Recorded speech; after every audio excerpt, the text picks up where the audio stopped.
Yang pertama, ada permintaan untuk penjelasan mengapa saya keluar dari Pertamina.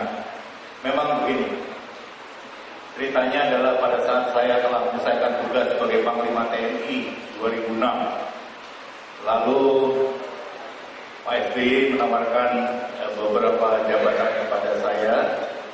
Saya menyatakan bahwa Pak, kalau bisa beberapa saat ini biarkan saya beristirahat dulu, karena sudah sekian lamanya saya boleh dikatakan melupakan keluarga begitu. Untuk diketahui, anak saya yang pertama sekarang dia kerja di BI, di bawahnya beliau gitu. Anak saya yang pertama ini saya tidak pernah tahu waktu dia berada dalam perut istri saya. Hamilnya istri saya tidak tahu, karena saya baru kawin 3 bulan lalu saya dapat tugas ke luar begitu. Kemudian saya hanya menerima fotonya saja setiap hari atau setiap bulan. Perutnya makin besar. Saya tidak tahu lahirnya, cuma istri saya minta nama karena anak ini laki-laki, karena saya belum punya pengalaman punya anak, nggak punya pengalaman ngasih nama, sementara saya berada dalam lingkungan tugas. Lalu saya mengambil nama sembarangan, dan sekarang dia protes sama saya. Saya beri nama dia Indra Gunawan, pikiran saya aja kala itu gitu ya. Karena dia bilang, Pak, Bapak kenapa sih kasih nama saya pasaran? Gitu. Tetapi itulah suatu risiko, karena dia alhamdulillah sudah selesaikan sekolahnya dan sudah bekerja di BI dan sudah memberikan kepada saya 3 cucu yang saya syukuri. Bapaknya tidak pernah saya tahu hamil maupun lahirnya, cucunya 3-3-nya saya bisa lihat kelahirannya. Lalu kemudian beberapa bulan kemudian Pak SBY menagih kepada saya bahwa ya sudah cukuplah untuk beristirahat dan menemani keluarga. Bagaimana kalau saya perintahkan untuk, atau saya minta Pak Tarto bersedia untuk sebagai komisaris utama di Pertamina. Saya bilang waktu itu, Pak, saya belum berpikir untuk bekerja kembali dan sudah banyak yang menawari saya dari pihak swasta untuk bekerja. Jadi kalau memang Bapak minta saya di Pertamina, saya harus tahu pasti bahwa apa tugas saya di sana. Itu yang kedua, saya juga ingin tahu berapa saya mendapatkannya. Beliau terperanjat income yang saya dapat kalau saya jadi komisaris Pertamina, saya katakan begitu. Beliau kaget, saya tidak tahu berapa, nanti tanyakan saja kepada Menteri BUMN. Rupanya Menteri BUMN-nya tadinya nggak tahu juga berapa. Lalu nanyakan kepada Biro Pertamina, setelah tahu rupanya pengen juga jadi komisaris utama Pertamina. Sekarang Menteri BUMN-nya Pak Diarto, dia menggantikan saya jadi komod. Tapi begini, apa yang menyebabkan saya keluar? Jadi saya mendapat tugas awalnya, saya tolong benahi itu Pertamina, agar Pertamina betul-betul bisa memberikan kontribusi yang sangat besar bagi kemakmuran rakyat. Saya sangat sependapat. Yang dikelola oleh Pertamina itu suatu barang yang sangat strategis, yang diperlukan oleh kehidupan sehari-hari setiap masyarakat Indonesia. Baik itu dalam bentuk minyak tanah, karena waktu itu belum konversi, apakah itu dalam bentuk bahan bakar lainnya. Lalu saya di sana betul-betul ingin agar Pertamina 100% itu untuk kesejahteraan rakyat. Jadi saya bilang kepada para direksinya, kalau Anda tidak mampu untuk mencegah adanya intervensi atau permintaan dari siapapun, termasuk pejabat-pejabat tinggi sekalipun, dan Anda tidak bisa mencegah yang akan mengganggu kinerja Pertamina, sampaikan bahwa pada dasarnya para direksi ini tidak berkeberatan, asalkan komisaris utama setuju. Saya mengatakan begitu untuk membentengi mereka, karena saya tahu mereka kadang-kadang juga harus berhadapan dengan mereka-mereka yang punya power. Sampaikan saja begitu. Kalau komisaris utama setuju, kami setuju. Nah dari sana rupanya orang banyak yang tidak suka lah ya. Tetapi untuk langsung kepada saya juga tidak berani gitu.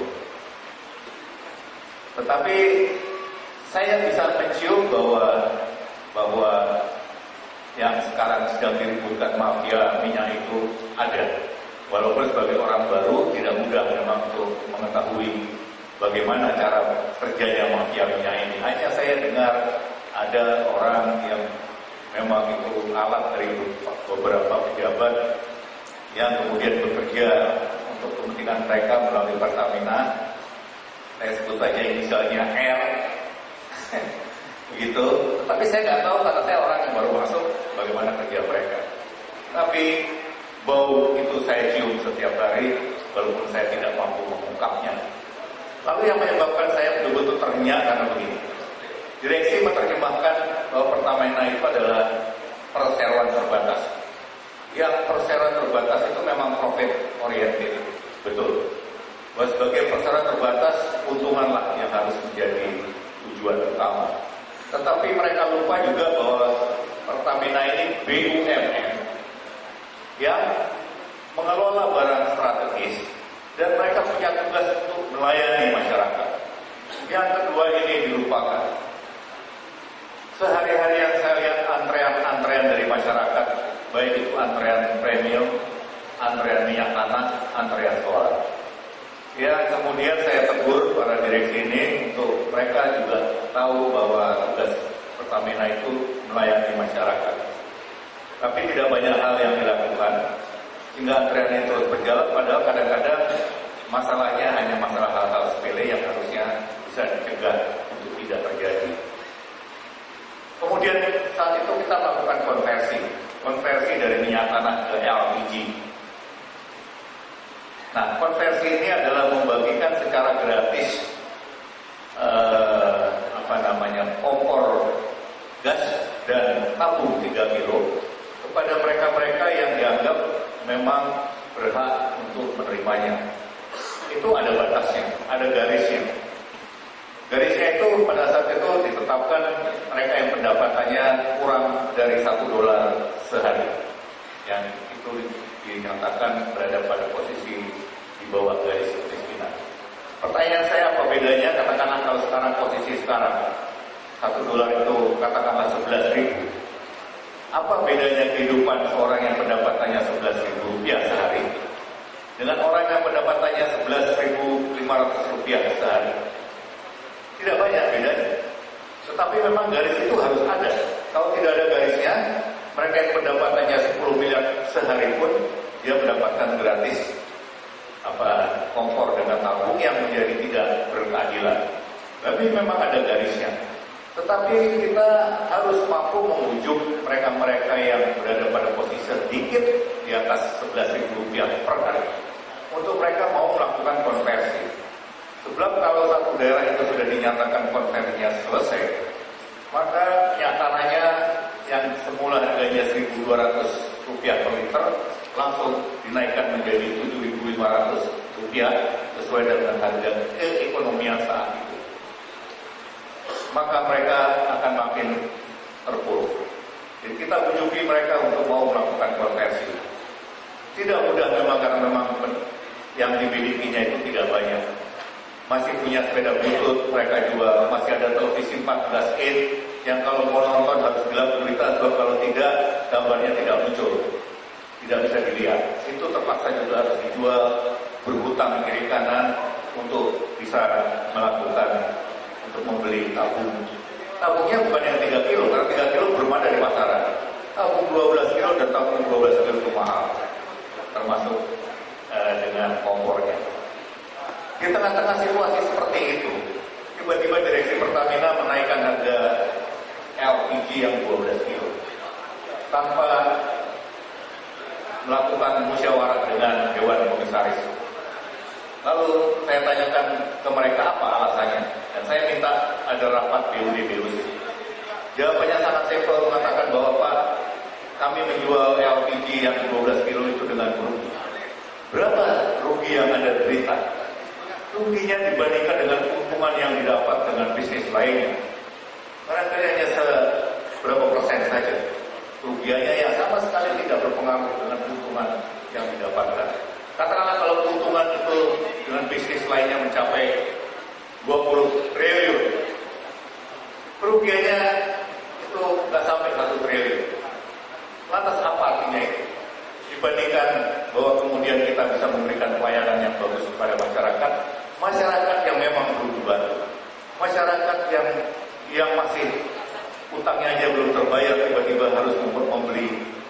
LPG dengan harga yang semula kita bujuki mereka untuk mau merubah dari minyak tanah ke LPG. Yang hutangnya belum lagi terbayar. Tiba-tiba sekarang harga LPG-nya dinaikkan. Saya mengatakan dengan sangat keras kala itu kepada para direksi, kita telah melakukan penipuan kepada rakyat, dan saya tidak ingin masuk bagian sebagai orang yang menipu rakyat. Oleh karena itu,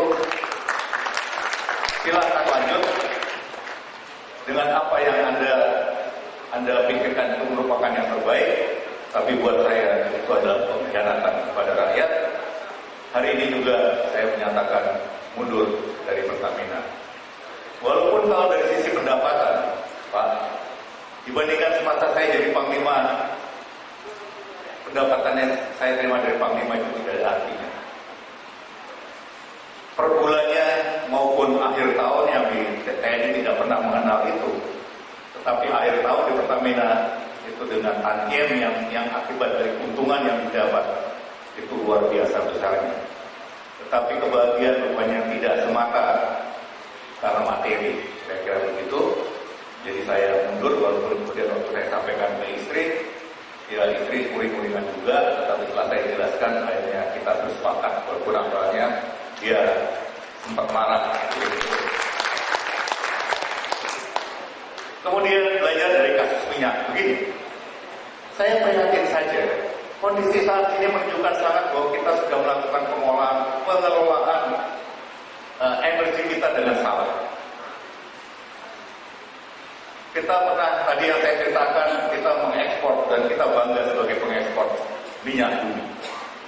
Saya tahu persis Amerika itu punya cadangan minyak bumi yang luar biasa besarnya.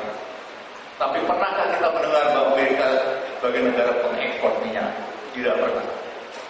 Bahkan kemudian minyaknya tidak dikeluarkan dari buminya, dia pergi kemana-mana untuk mencari minyak. Dan sekarang mereka bisa membuktikan apa yang menjadi kebijakan mereka ternyata benar. Bahwa minyak sampai dengan hari ini masih merupakan barang strategis. Yang harganya makin hari makin naik karena cadangannya makin hari makin merosot. Sementara kita sekarang sudah menjadi korban akibat kesalahan di dalam pengelolaan. Lantas kenapa kita tidak belajar dari situ? Kalau PLN kita ini segera kita ganti dengan batu bara. Walaupun katanya batu bara itu merupakan bahan bakar atau energi yang polutif, yang kotor. Tetapi sebagai negara yang belum kaya, bagaimana halnya Cina dan India sekarang sebagai pembeli batu bara terbesar kita, mereka masih memanfaatkan itu. Mengapa tidak kita manfaatkan sendiri? Kalau kita sudah jadi kaya nanti, barangkali kita baru berpikir mana energi yang kira-kira tidak menyebabkan polusi di negara ini. Tapi polusi batu bara tidak hanya digunakan untuk PLN, tidaklah menjadi suatu kendala yang sangat luar biasa. Kita tidak usah menjual suatu kebijakan yang populis, yang mengatakan bahwa kami termasuk negara yang tidak ingin mengotori lingkungan dunia, begitu, environment. Tetapi sementara rakyatnya harus hidup dengan serba kesulitan. Yang menjadi ada mati, ada hidup, ada mati, ada hidup. Karena memang kemampuan kita untuk bisa mensuplai dengan solar itu sekarang sudah makin berkurang.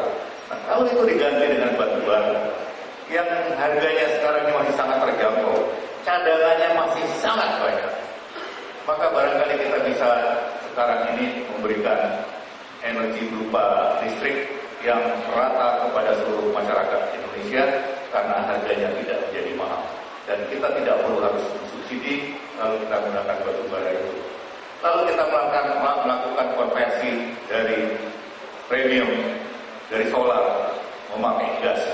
Karena cadangan gas itu masih sangat besar, dan harga gas ekivalen dengan 1 liter premium itu hanya Rp4.000.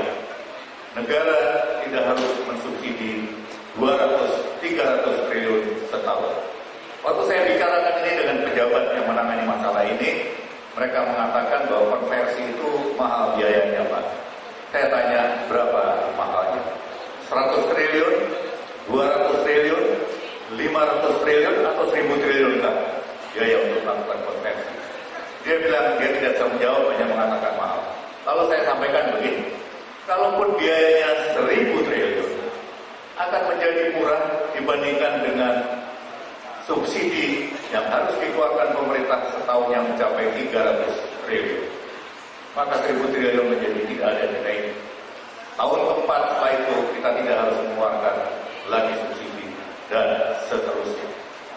Tetapi saya tidak mau sudut, tidak mau berprasangka buruk yang walaupun saya mendengar Pak sebenarnya mereka tidak mau karena itu akan mengganggu para mafia BBM.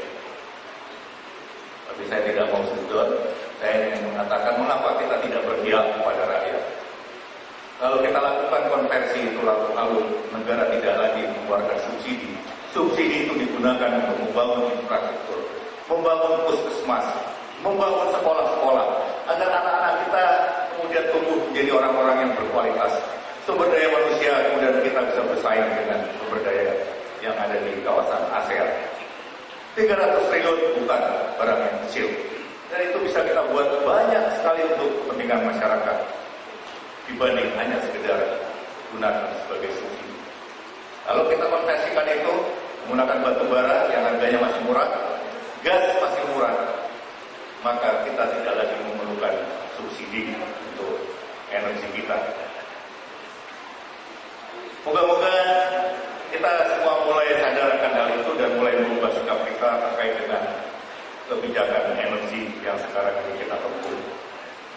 Termasuk nanti posisi rupiah yang saya sudah katakan, karena memang akibat kita punya impor yang luar biasa besarnya hampir di semua hal, baik itu produk-produk industri, kita mengimpor mobil, mengimpor bahan-bahan elektronik, sampai dengan handphone kita itu semua kita impor, karena kita belum menjadi negara industri, termasuk kita impor barang-barang yang sepele, beras, kedelai, bawang, garam, ikan, itu kita masih impor. Yang mau nggak mau devisa kita tersedot itu, dan yang terbesar karena kita impor BBM dalam jumlah yang sangat signifikan.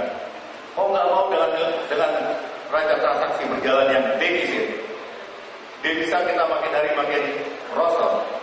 BI sudah tidak mampu lagi mengintervensi pasar uang untuk menjaga agar posisi rupiah kita tidak terlalu terpuruk, karena devisa yang kita pakai untuk mengimpor barang-barang yang sebetulnya mampu kita hasilkan.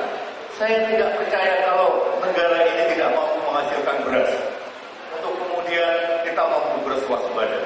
Saya tidak percaya kalau negara negeri ini tidak mampu memproduksi garam agar kita tidak lagi tergantung dengan garam luar. Saya tidak percaya bahwa kita tidak mampu menghasilkan ikan yang mampu dikonsumsi oleh semua rakyatnya dengan harga yang memadai. Kalau kita serius untuk kemudian meningkatkan daya tangkap nelayan-nelayan kita dengan kita berikan mereka perawatan yang memadai. Kalau yang terjadi devisa kita bisa kita gunakan untuk hal-hal lain yang lebih bermanfaat dibandingkan hanya sekedar untuk membayar impor beras, impor garam, impor kedelai, impor bawang, dan impor bahan bakar yang demikian mahalnya. Sementara kita punya cara untuk tidak harus tergantung dengan itu. Saya berlanjut dengan pertanyaan, apakah Indonesia sudah berdaulat, utamanya terkait dengan kedaulatan udara? Memang harus kita akui bahwa kedaulatan udara di sekitar wilayah Singapura kita belum berdaulat. Tetapi memang ini menjadi sesuatu pertimbangan yang harus benar-benar kita pertimbangkan secara massal. Begini, kawasan di sekitar Singapura termasuk kawasan wilayah kita Batam, Medan, dan sekelilingnya, itu merupakan jalur lalu lintas udara internasional yang dari 1.000 pesawat yang melewati situ, 990 pesawat itu mendarat dan take off dari Singapura. Sementara sisanya itu baru take off dan mendarat di Medan, Batam, dan sekitarnya. Kalau lalu kita ingin berdaulat, maka kita harus membangun suatu air traffic control dengan radar yang cukup banyak untuk kemudian kita mengendalikan semua lalu lintas itu agar tidak berserabakan satu dengan lainnya. Tetapi kita tahu bahwa untuk Soekarno-Hatta saja itu alat-alat air traffic control kita sudah jauh ketinggalan zaman. Bahwa tidak terjadi tabrakan di Soekarno-Hatta dengan dengan kapasitas sekarang yang bukan kapasitas, dengan volume pesawat yang take off dengan pesawat yang mendarat sudah demikian besarnya, itu kita sudah harus untuk keringat. Tinggal lagi kita harus memperhitungkan berapa besar investasi yang kita keluarkan agar kemudian kita bisa mengambil alih pengaturan lalu lintas udara di udara sekitar Singapura yang 99% pesawat saat itu mendarat dan take off dari Singapura. Kalau keuntungan itu kita dapat dengan kita menginvestasikan dengan dana yang sangat besar untuk bisa mengambil alih Singapura, dan kita mendapatkan keuntungan dari itu, termasuk keuntungan kehormatan, tinggal kita menentukan sikap. Apakah kehormatan itu bisa kita nilai dengan suatu nilai uang yang cukup besar, termasuk keuntungan finansial dengan kita mengendalikan itu, yang kepentingannya lebih banyak dinikmati oleh Singapura. Tinggal kita hitung secara cermat terkait dengan masalah itu. Saya sependapat bahwa di dalam rangka kita membuat kebijakan penanaman modal asing, maka mereka-mereka yang langsung melaksanakan kegiatan di lapangan atau pelaksana lapangan itu harus dilibatkan, karena mereka-mereka ini loh yang tahu. Pemerintah itu hanya regulator, mengatur. Sementara pelaksananya adalah bapak-bapak semua yang ada di lapangan. Kalau kemudian yang pelaksanaan di lapangan ini tidak dilibatkan, yang tahu persis permasalahan, saya memang sepakat adalah hal yang salah. Sebab regulator hanya melihat dari atas, belum tentu tahu persis permasalahan yang terjadi di lapangan. Oleh karena semua aturan yang terkait dengan hal itu seharusnya kita libatkan mereka-mereka yang secara teknis memahami betul, terlebih mereka yang ada di lapangan. Saya pendapat terkait dengan masalah itu. Kemudian kesenjangan, memang betul. Kesenjangan merupakan salah satu hal yang sekarang menjadi persoalan bangsa. Saya tadi mengatakan income kita sekarang berada pada posisi $3.500 per kapita. Barangkali lebih sedikit, tetapi 3.500 ini walaupun itu merupakan kenaikan dari sejak awal kita melakukan reformasi, kenaikan itu lebih banyak didorong oleh pendapatan mereka yang berada di kelas menengah atas, yang seharinya sebulannya mendapatkan 10 miliar, tahun depannya sudah menjadi 13 miliar sebulan, tahun depannya lagi menjadi 15 miliar sebulan.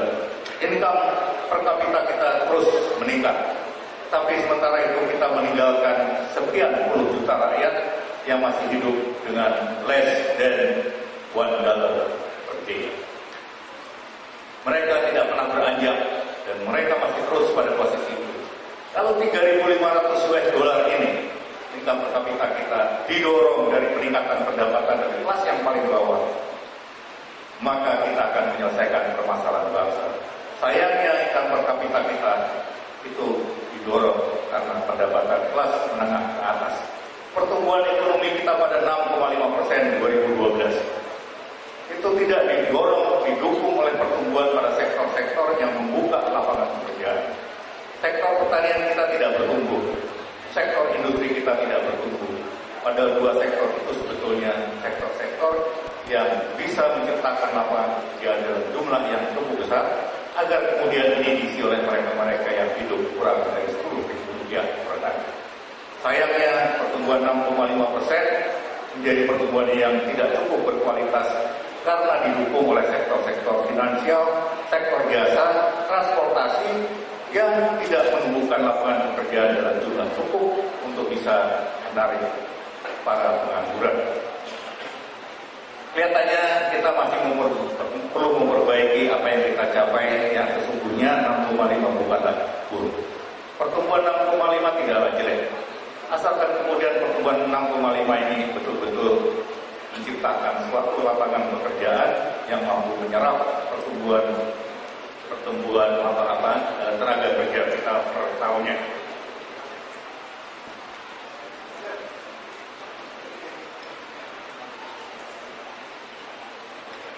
Lalu yang kedua, bagaimana produk lokal dapat bersaing dengan produk luar? Intinya memang pertama adalah keinginan untuk investor dalam negeri memproduksi sesuatu yang diperlukan oleh masyarakat. Saya sering mengatakan begini, namanya karena saya adalah mantan Panglima TNI. Memang benar kalau pertama kita memenuhi alutsista TNI itu dari industri dalam negeri barangkali kualitasnya tidak cukup bagus.